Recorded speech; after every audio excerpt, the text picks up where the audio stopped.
La aventura que vamos a emprender hoy, bueno, nace en principio de la intención de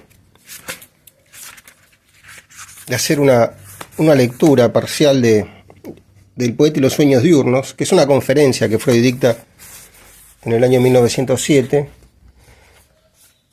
y bueno, en ella Freud habla de la necesidad lúdica, de la necesidad creativa del hombre, más allá del periodo de la infancia, y bueno, y de cómo el hombre de alguna manera juega, de alguna manera sueña durante toda la vida, y de cómo esa necesidad de jugar es indispensable, es constitutiva de la especie. Entonces pensé que esa conferencia de Freud, que ahora es un texto célebre, podía conversar con algunos párrafos de Vicente Fatone, este libro Filosofía y Poesía, que tenía acá arriba de la mesa, en que estuve revisando, y que, bueno, como digo, me encanta, como ya he dicho, Vicente Fatone me encanta. Yo tengo un libro que se llama ¿Qué es filosofía? Creo que tengo también una introducción a la filosofía, y siempre es súper hospitalaria la lectura de sus obras. Y bueno, vamos a hacer que eso converse un poco con algo de Borges. Bueno, acá también yo traje Esquilo, porque Fatone menciona Esquilo, y traje alguna otra cosita más, pero vamos a ver cómo podemos empezar con el texto de Freud. Freud empieza diciendo en esta conferencia: los profanos sentimos desde siempre vivísima curiosidad por saber de dónde el poeta, personalidad singularísima, extrae sus temas, en el sentido de la pregunta que aquel cardenal dirigió a Ariosto. Bueno, es una referencia que a mí se me escapa. Ariosto es el autor del Orlando Furioso, pero se me escapa esta referencia. Y cómo logra conmovernos con ellos tan intensamente y despertar en nosotros emociones de las que ni siquiera nos juzgábamos acaso capaces. Tal curiosidad se exacerba aún ante el hecho de que el poeta mismo, cuando le interrogamos, no sepa respondernos, o solo muy insatisfactoriamente, sin que tampoco le preocupe nuestra convicción de que el máximo conocimiento de las condiciones de la elección del tema poético y de la esencia del arte poético no habría de contribuir en lo más mínimo a hacernos poetas. Bueno, claro, lo que dice Freud es que, digamos, la génesis de la poesía, del misterio de la poesía, es eso, precisamente un misterio, y que aunque nosotros podamos conocer las condiciones de la elección del tema poético y la esencia del arte poético, como dice acá, esas son herramientas que no nos van a permitir que nosotros mismos seamos poetas. Entonces, ¿en qué radica ese misterio de la génesis poética? Dice Freud. Si por lo menos pudiéramos descubrir en nosotros o en nuestros semejantes una actividad afín en algún modo a la composición poética, esto lo dice entre signos de admiración, la investigación de dicha actividad nos permitiría esperar una primera explicación de la actividad creadora del poeta. Claro, Freud dice, si tuviéramos una actividad análoga a la actividad creativa del poeta, podríamos entender en qué consiste. Y verdaderamente existe tal posibilidad. Existe, dice Freud, tal posibilidad. Los mismos poetas gustan de aminorar la distancia entre su singularidad y la esencia generalmente humana, y nos aseguran de continuo que en cada hombre hay un poeta, y que solo con el último hombre morirá el último poeta. De hecho, bueno, en un poema célebre, nuestro querido Gustavo Adolfo Bécquer nos dice que aunque en el mundo no haya poetas, siempre habrá poesía. En su célebre poema dice: no digáis que agotado su tesoro, de asuntos falta, enmudeció la lira. Podrá no haber poetas, pero siempre habrá poesía.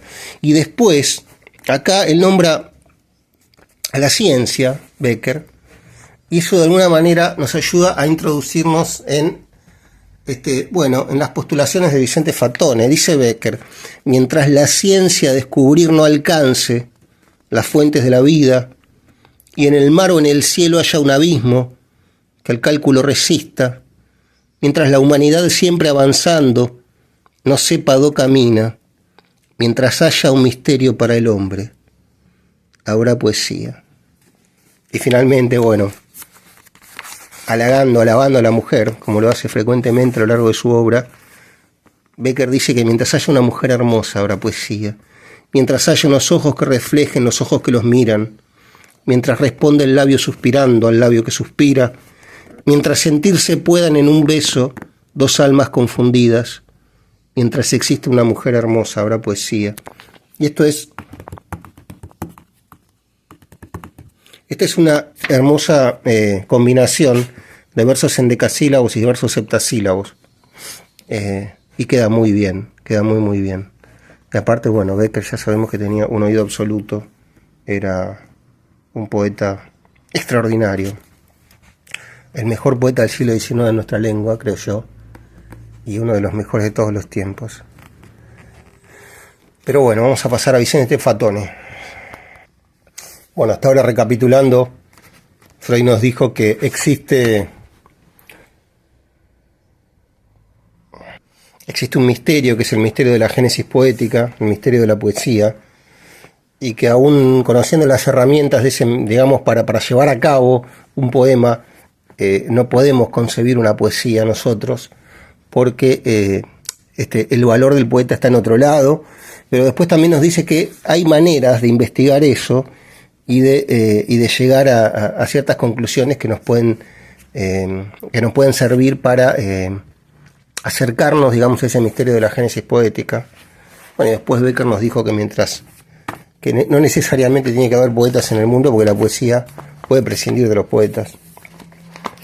Y en el principio de este libro de Vicente Fatone, bueno, Fatone, básicamente, brevemente, vamos a leer un breve principio de la presentación que hace de este libro.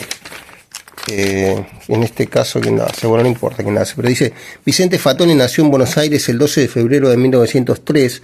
Sus padres, de condición humilde, provenían de la provincia de Nápoles. Fue el menor de 7 hermanos. Comenzó sus estudios primarios en una escuela privada y los concluyó en 1915 en un establecimiento de enseñanza oficial. Desde 1916 a 1920 completó los estudios secundarios en el Colegio Nacional Juan Martín de Porredor. Siendo alumno fundó la revista Fénix y allí conoció sus primeros éxitos literarios como joven poeta. Bueno, así que vemos que Vicente Fatone fue poeta, además de ser filósofo, además de ser un divulgador filosófico y además de ser un extraordinario profesor. Me propongo mostrar en estas páginas algunas relaciones entre la filosofía y la poesía.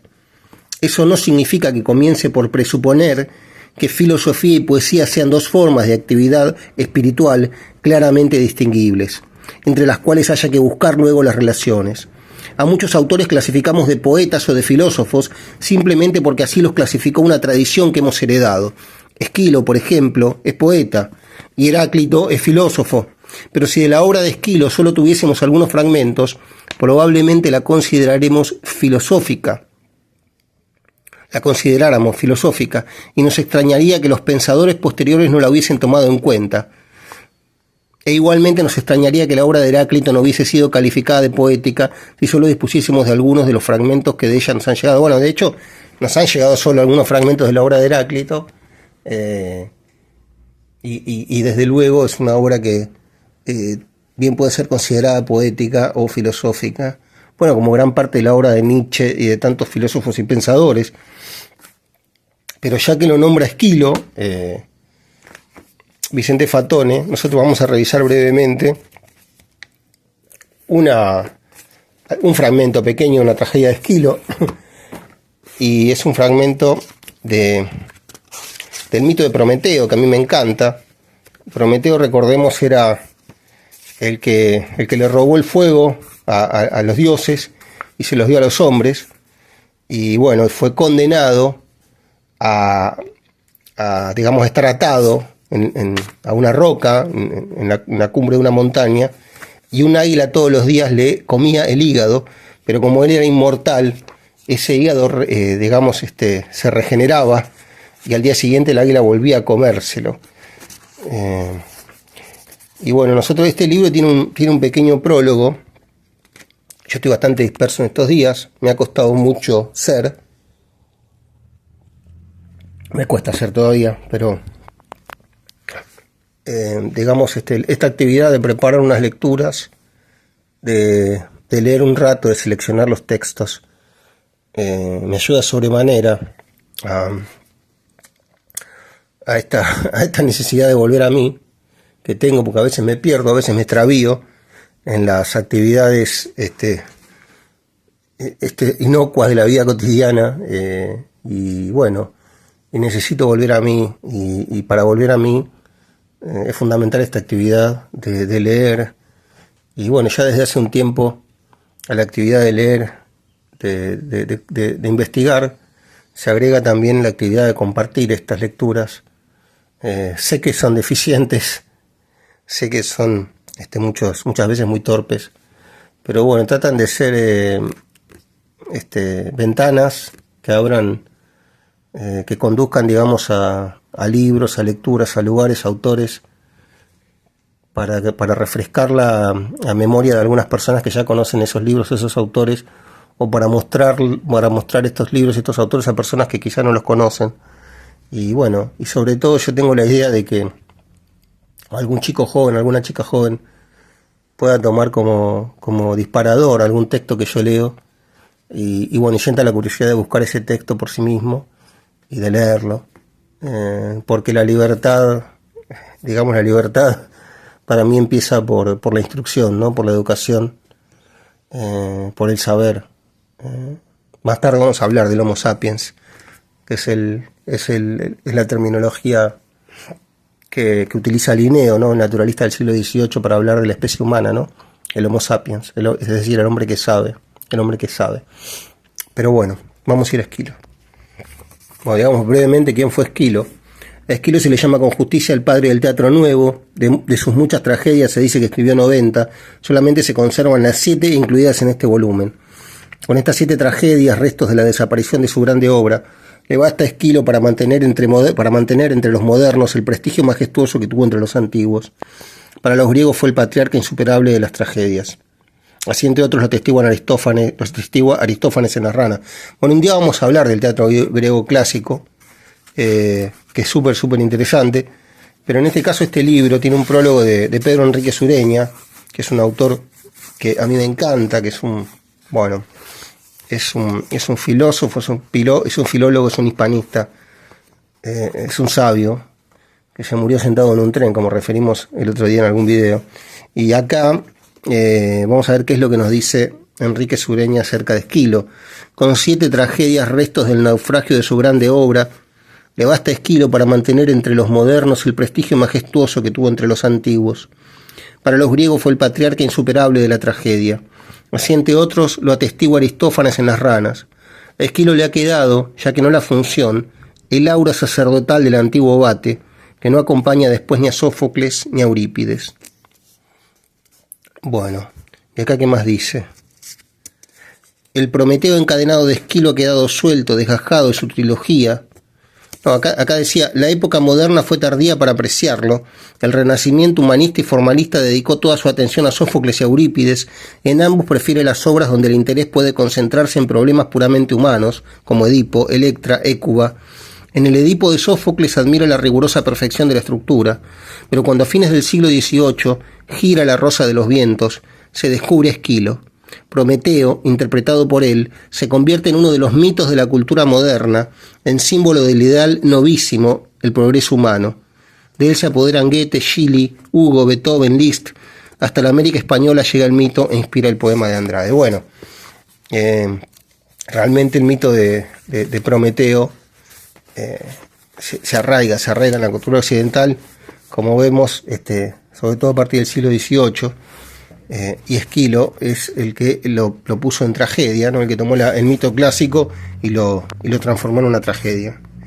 Y acá vamos a ver, como en el principio de la obra, habla de Festo, que es a quien Prometeo le robó el fuego. Y Festo dice: Kratos y Vía, cumplido está por vuestra parte el decreto de Zeus, y nada os embaraza ya. Cobarde ando yo para encadenar en este precipicio que azotan las tormentas a un dios de mi propia sangre, puesto que fuerza me esta osadía, que es grave cosa acudir con tibieza a los mandatos del Padre. Mal que a los dos pese, Prometeo, hijo magnánimo de la consejera Temis, te ataré con broncíneos indisolubles nudos a este risco apartado de toda humana huella, donde jamás llegará a ti figura ni voz de mortal alguno, sino que tostado de los lucientes rayos del sol, mudará las rosas de la tez. Vendrá la noche ansiada de ti, y te ocultará la luz con su estrellado manto. De nuevo, enjugará el sol el rocío de la mañana, pero el dolor del presente mal te abrumará sin tregua, que aún no ha nacido tu libertador. He aquí, he ahí lo que te has granjeado con tu filantrópica solicitud. Dios como eres, sin temer la cólera de los dioses, a los mortales honraste más de lo debido, y en pago guardarás esta desapacible roca en pie derecho, sin dormir, sin tomar descanso. Y vano será que lances muchos lamentos y gemidos, que son recias de mover las entrañas de Zeus, y tirano nuevo, siempre duro. Prometeo se roba el fuego, se los da a los humanos, y entonces es considerado también como el padre de la humanidad, ¿no? Y después es considerado también el padre de la metalurgia, porque les enseña a forjar el metal con ese fuego que les regala a los seres humanos.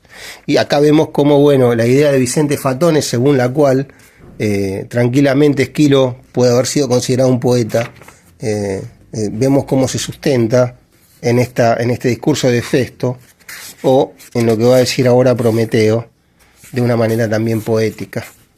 Dice Prometeo: oh divino éter y alígeras auras, y fuentes de los ríos y perpetua risa de las marinas ondas, y tierra madre común, y tú, ojo del sol omnividente, yo os invoco, vedme cuál padezco, Dios como soy por obra de los dioses. Contemplad cargado de qué oprobios lucharé por espacio de años infinito. Tan infame cadena tuvo para mí el nuevo rey de los felices. Ay, qué lamento el mal presente y también el futuro. ¿Cuándo asomará el término de mis penas? Mas que digo, cuanto ha de suceder, bien lo sé de antemano.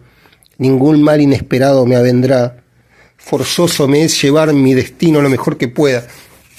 Es interesante porque acá lo que dice Prometeo es que no le sobrevendrá ningún mal inesperado, es decir, todos los males que le van a suceder ella los conoce, es decir, él sabe que va a estar atado, él sabe que todos los días un águila le va a comer el hígado, que al día siguiente ese hígado va a volver a regenerarse y el águila va a volver a comérselo, y así eternamente. Entonces lo que él dice es que se tiene que resignar a eso, porque ya conoce lo que va a pasar, entonces tiene que resignarse a ese mal. Forzoso me es llevar mi destino lo mejor que pueda, como quien conoce el rigor del hado es invencible. Con todo ello ni puedo hablar de mis desdichas, ni soy poderoso a callarlas. Sin ventura yo, que dispensando favores a los mortales, sufro ahora el yugo de este suplicio. Tomé en hueca caña la furtiva chispa, madre del fuego, porque él le roba el fuego a Hefesto y lo mete en una caña que digamos que ardía y que no se apagaba fácilmente, y de esa manera puede mantener el fuego vivo hasta que se lo entrega a la humanidad, ¿no? Así dice el mito. Bueno, lució maestro de toda industria, comodidad grande para los hombres, y de esta suerte pago la pena de mis delitos, pues al raso y en prisiones. Ay de mí, qué rumor, qué invisible perfume me envuelve con sus alas. Es divino mortal, o uno y otro. Viene a esta postrera roca de espectador de mis males, o qué quiere, en fin. Miradme encadenado, Dios infeliz, enemigo de Zeus, hecho el odio de cuantos pisan su estancia, por mi extremado amor a los mortales. Ah, qué ruido de aves oigo otra vez junto a mí. Susurra el aire con el leve meneo de sus alas. Cuanto se me acerca, póneme espanto. A mí lo que me recuerda a Calderón de la Barca, me recuerda a Segismundo de la vida en sueño, ¿no? Que empieza encerrado, encadenado también, y bueno, y en verso castellano se queja de sus cuitas, ¿no? Y bueno, y después vienen las Oceánides, el coro de Oceánides, entonces él empieza a conversar con el coro, y así prosigue la obra de Esquilo, pero simplemente lo que hicimos fue revisar este libro porque vemos cómo Vicente Fatone no se equivoca al decir que si solo hubiera sobrevivido algún fragmento, por ejemplo, de esa obra de Esquilo, el Prometeo, tranquilamente podríamos haber considerado a Esquilo un poeta, ¿no? Entonces la filosofía y la poesía son entidades que están mucho más cerca de lo que parece, la una de la otra. Bueno, y después, más adelante, en el mismo prólogo de su libro, solo vamos a revisar el prólogo, pues si no esto sería larguísimo, sigue diciendo Vicente Fatone, abonando la idea inicial. La mejor prueba del derecho a intentar una indagación de este tipo es la página que Nietzsche escribió para definir al filósofo, figura en Más allá del bien y del mal, y dice así: el filósofo es un hombre que experimenta, ve, oye, sospecha, espera y sueña constantemente cosas extraordinarias, que se siente impresionado por sus propios pensamientos, como si estos viniesen de afuera, de arriba abajo, a modo de rayos que él solo puede sufrir, porque quizá él mismo es una tempestad, siempre preñada de nuevos rayos, un hombre fatal, alrededor de quien rueda, ruge, estalla siempre algo inquietante, un ser hay, que muchas veces tiene miedo de sí mismo, pero que es demasiado curioso para no volver siempre sobre sí mismo. Bueno.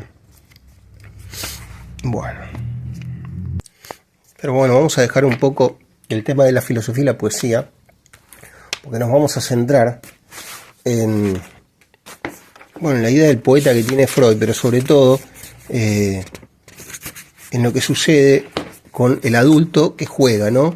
Porque el poeta no es otra cosa que un adulto que juega, ¿no? Dice Freud. Y bueno, y esta cualidad, esta necesidad, digamos, de una actividad lúdica constante, es común a toda la especie humana, aunque bueno, uno sea consciente de eso o no. Sigue diciendo Freud: ¿no habremos de buscar ya en el niño las primeras huellas de la actividad poética? La ocupación favorita y más intensa del niño es el juego. ¿Acaso sea lícito afirmar que todo niño que juega se conduce como un poeta, creándose un mundo propio, o más exactamente, situando las cosas de su mundo en un orden nuevo, grato para él? Sería injusto en este caso pensar que no toma en serio ese mundo. Por el contrario, toma muy en serio su juego y dedica en él grandes afectos. La antítesis del juego no es gravedad, sino la realidad. Esto me parece fantástico de Freud. Freud dice que la antítesis del juego no es lo grave, no es lo serio, sino lo real. Jugar de alguna manera es escapar de lo real, o yo diría, penetrar en la realidad para redefinirla y para mejorarla, ¿no?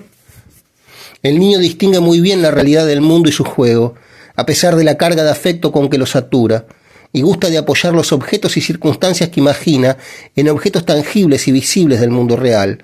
Este apoyo es lo que aún diferencia el jugar infantil del fantasear. Bueno, a ver. Y seguimos acá. Así pues, el individuo en crecimiento cesa de jugar, renuncia aparentemente al placer que extraía del juego, pero quienes conocen la vida anímica del hombre saben muy bien que nada le es tan difícil como la renuncia a un placer que ha saboreado una vez. Está bien eso. En realidad, no podemos renunciar a nada. No hacemos más que cambiar unas cosas por otras. Lo que parece ser una renuncia es en realidad una sustitución o una subrogación. Así también, cuando el hombre que deja de ser niño cesa de jugar, no hace más que prescindir de todo apoyo en objetos reales y en lugar de jugar fantasea. Hace castillos en el aire. Crea aquello que denominamos ensueños o sueños diurnos. A mi juicio, la mayoría de los hombres crea, en algunos periodos de su vida, fantasías de este orden. Ha sido este un hecho inadvertido durante mucho tiempo, por lo cual no se le ha reconocido la importancia que realmente entraña. Bueno, acá Freud empieza a aludir a algo que todavía no estaba plantado en el imaginario colectivo de los pensadores del siglo XX, que es el Homo Ludens, porque el Homo Ludens es un libro que recién en 1938 escribe y publica Johann Huizinga, supongo que se pronuncia así, que es un filósofo, un historiador holandés, que escribe ese libro que se llama Homo Ludens, ensayo sobre la función social del juego, porque él de alguna manera siente que quedan cortas las definiciones de Linneo, como habíamos citado antes, que en el siglo XVIII nombra por primera vez al hombre, a la especie, como el Homo sapiens, es decir, el hombre que sabe, el hombre que piensa. Y después, a principios del siglo XX, se enriquece esta idea con Bergson, que habla del Homo faber, es decir, el hombre que fabrica, ¿no? el hombre que trabaja, el hombre que produce. Pero este filósofo holandés, que se llama Huizinga, siente que le quedan cortos, esas definiciones le quedan cortas a la especie. Entonces habla del homo ludens, que es decir, del hombre como un jugador, del hombre que juega, del hombre como un creador. Y yo, no tengo ese libro de Huizinga, pero tengo internet. Entonces de internet descargué el libro, de hecho lo voy a colgar, tengo el PDF, lo voy a colgar para aquel que se interese, porque es un libro fascinante. Y Huizinga cuenta que ya más o menos desde el momento en el que Freud escribe este ensayo, o esta conferencia en 1907, sobre el poeta y los sueños diurnos, él también venía, haciendo referencia a esta idea de que el hombre es lúdico por esencia.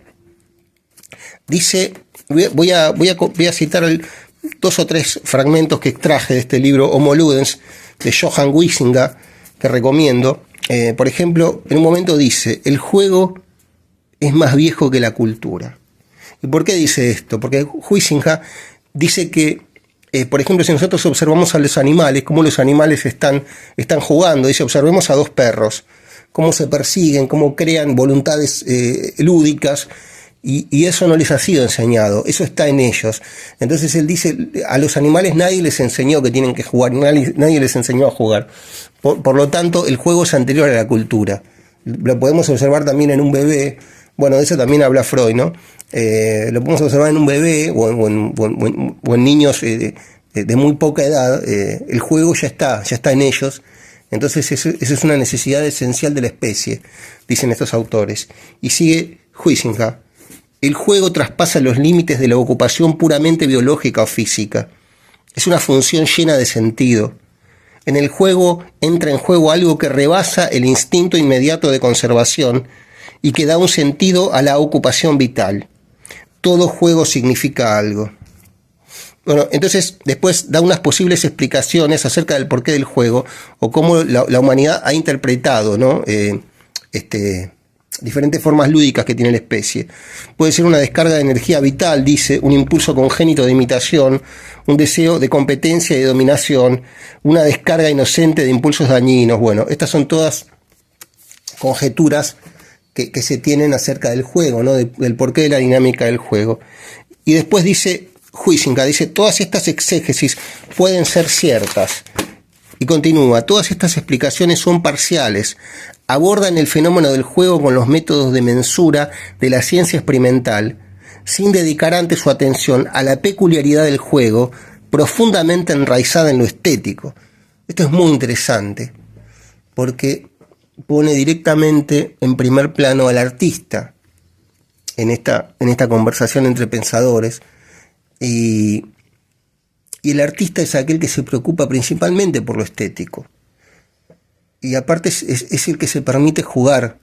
De alguna manera, todo artista es un niño que se niega a dejar de ser niño. Digamos. Es un adulto que está recuperando la infancia, como ya hemos dicho en otras oportunidades. Es un adulto que quiere seguir jugando, que quiere seguir creando, que quiere seguir inventando. Y básicamente que no se resigna a envejecer, en el sentido en el que envejecer también es empezar a morir, ¿no? El artista es aquel que no quiere morir jamás, y por eso las grandes obras nunca mueren. Un artista necesariamente tiene que morir porque es un ser humano, pero las grandes obras de los grandes artistas no mueren jamás. Esa es una linda metáfora para entender el sentido final de esta necesidad lúdica de la especie de jugar constantemente. Yo había pensado en cómo graficar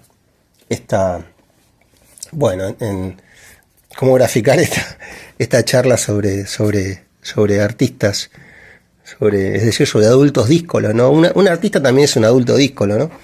Es un adulto rebelde. Y acá tengo un librito que contenía también un disco de Charly García. Y Charly García ciertamente, es un niño que nunca deja de ser niño. Y acá, en una nota del suplemento Sí, el diario Clarín en 1988, Charly dice: estoy en guerra contra la nada. estoy en guerra contra la nada. Y esa también puede ser una excelente definición de por qué el hombre juega, ¿no? Y también una excelente definición del poeta. ¿Qué es lo que hace el poeta a la hora de crear, sino declarar una guerra contra la nada, tratando de encontrar algo que tenga sentido en medio de la nada? Pero simplemente para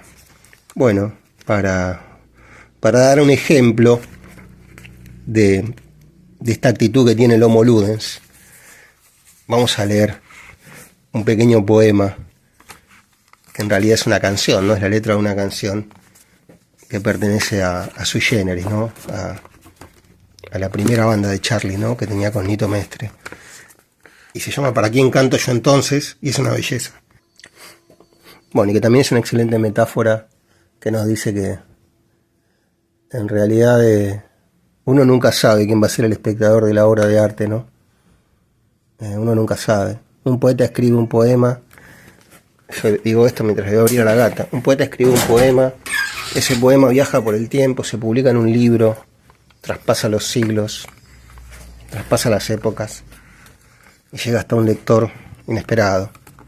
En este caso, bueno, en algún momento calculo que de fines de los años 60 o en la década del 70, Charly García escribe esta letra y hoy yo la leo en 2024 con la intención de subir un video a YouTube.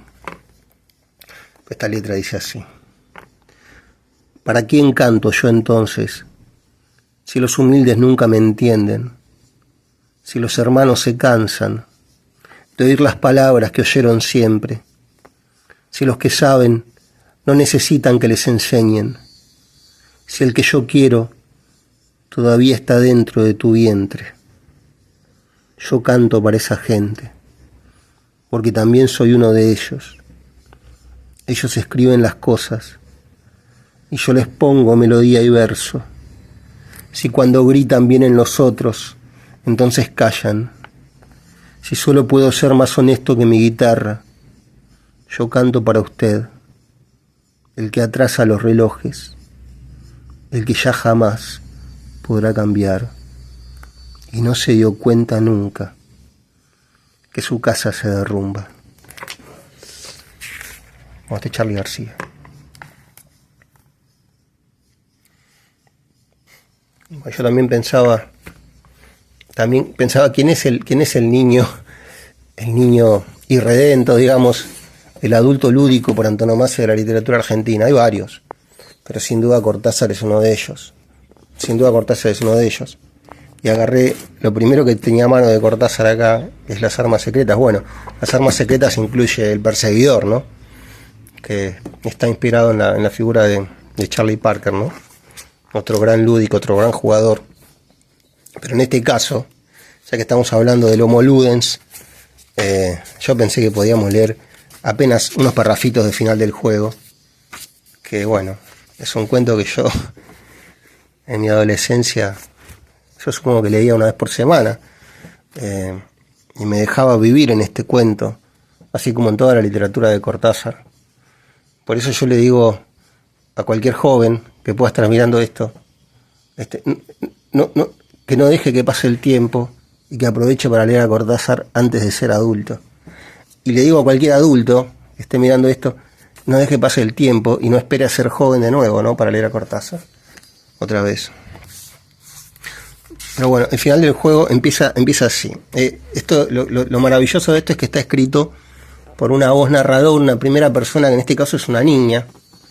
Y bueno, y a Cortázar le sale demasiado bien eso. La verdad que Cortázar es un mago, es un hermano, es un amigo, es un padre. Y bueno, y es un maestro, es un artista. Con Leticia y Holanda íbamos a jugar a las vías del Central argentino los días de calor, esperando que mamá y tía Ruth empezaran su siesta para escaparnos por la Puerta Blanca. Mamá y tía Ruth estaban siempre cansadas después de lavar la loza, sobre todo cuando Holanda y yo secábamos los platos, porque entonces había discusiones, cucharitas por el suelo, frases que solo nosotras entendíamos, y en general un ambiente en donde el olor a grasa, los maullidos de José y la oscuridad de la cocina acababan en una violentísima pelea y el consiguiente desparramo. Y después sigue. Por lo regular mamá nos perseguía un buen trecho, pero las ganas de rompernos la cabeza se le pasaban con gran rapidez, y al final habíamos trancado la puerta y le pedíamos perdón con emocionantes partes teatrales. Se cansaba y se iba repitiendo la misma frase. Acabarán en la calle estas malnacidas. Donde acabábamos era en las vías del Central Argentino, cuando la casa quedaba en silencio y veíamos al gato tenderse bajo el limonero para hacer también él su siesta perfumada y zumbante de avispas. Abríamos despacio la puerta blanca, y al cerrarla otra vez era como un viento, una libertad que nos tomaba de las manos, de todo el cuerpo y nos lanzaba hacia adelante. Entonces corríamos buscando impulso para trepar de un envión al breve talud del ferrocarril, y encaramadas sobre el mundo contemplábamos silenciosas nuestro reino. Nuestro reino era así. Una gran curva de las vías acababa su comba justo frente a los fondos de nuestra casa. No había más que el balastro, los durmientes y la doble vía, pastoralo y estúpido entre los pedazos de adoquín donde la mica, el cuarzo y el feldespato, que son los componentes del granito, brillaban como diamantes legítimos contra el sol de las 2 de la tarde.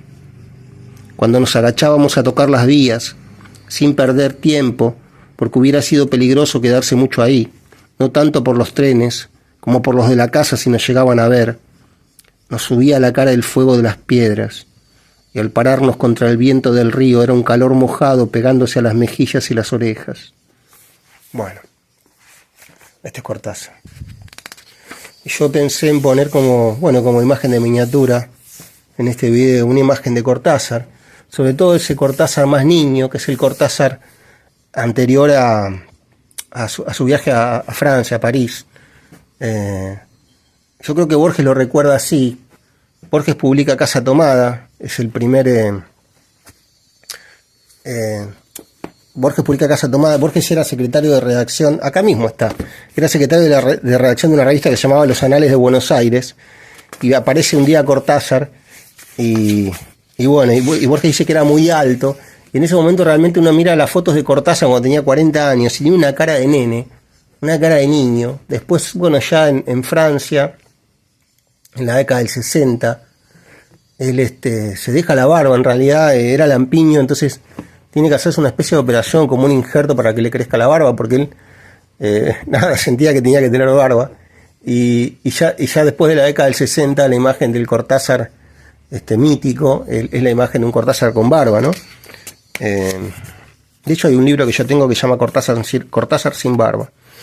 Pero acá empieza diciendo Borges, contando esta anécdota en la que Cortázar le acerca su primer texto, ¿no? El primer texto que va a publicar. Hacia 1940 y tantos, dice Borges, yo era secretario de redacción de una revista literaria más o menos secreta. Una tarde como las otras, un muchacho muy alto cuyos rasgos no puedo recobrar, me trajo un cuento manuscrito. Le dije que volviera a los 10 días y que le daría mi parecer. Volvió a la semana. Le dije que su cuento me gustaba y que ya había sido entregado a la imprenta. Poco después, Julio Cortázar leyó en letras de molde Casa Tomada, con 2 ilustraciones a lápiz de Nora Borges. Pasaron los años y me confió una noche en París, que esa había sido su primera publicación. Me honra haber sido su instrumento, dice Borges. Bueno, pero el hombre niño, el hombre que no se resigna a crecer, y sobre todo a crecer de una manera solemne, es para mí el símbolo de todo esto que estamos leyendo. Bueno, vamos a cerrar con esto. Realmente es muy desprolijo todo hoy, pero bueno, es lo que hay. Y vamos a terminar algún otro párrafo que yo había marcado de Freud, y después vamos a leer un pequeño poema, porque sí, de Aurora Venturini. Acá dice: bueno, el juego de los niños es regido por sus deseos, o más rigurosamente por aquel deseo que tanto coadyuva a su educación, el deseo de ser adulto. El niño juega siempre a ser mayor, imita en el juego lo que de la vida de los mayores ha llegado a conocer, pero no tiene motivo alguno para ocultar tal deseo. No así ciertamente el adulto. Este sabe que de él se espera ya que no juegue ni fantasee, sino que obre en el mundo real, y además entre los deseos que engendran sus fantasías hay algunos que le es preciso ocultar. Por eso se avergüenza de sus fantasías, como de algo pueril, ilícito. Bueno, yo pensaba cómo cerrar esto, con qué poema, ¿no? Y encontré en esta es una antología de poesía, poesía argentina que recoge 40 años de poesía entre 1920 y 1960. Curiosamente está publicada en 1963 esta antología, pero ya tiene unos poemas recogidos de Aurora Venturini. ¿Y quién es Aurora Venturini? Aurora Venturini, recordemos, es una mujer que había sido poeta, había sido, una gran escritora, pero que no había tenido el reconocimiento que se merecía, hasta que en el año 2007, cuando ella tenía 85 años, gana un concurso de novela del diario Página 12 de Argentina, con una novela llamada Las Primas, creo, y a partir de ese momento empieza a tener el reconocimiento como escritora que no había tenido antes. Pero bueno, había tenido cierto reconocimiento como poeta, como vemos, porque en este caso, esta antología publicada en el año 63, ya recoge unos poemas suyos. Y acá vamos a ver cómo la poeta está buscando una sola palabra que no invente mi propia voz, dice ella, una sola palabra que no invente mi propia voz.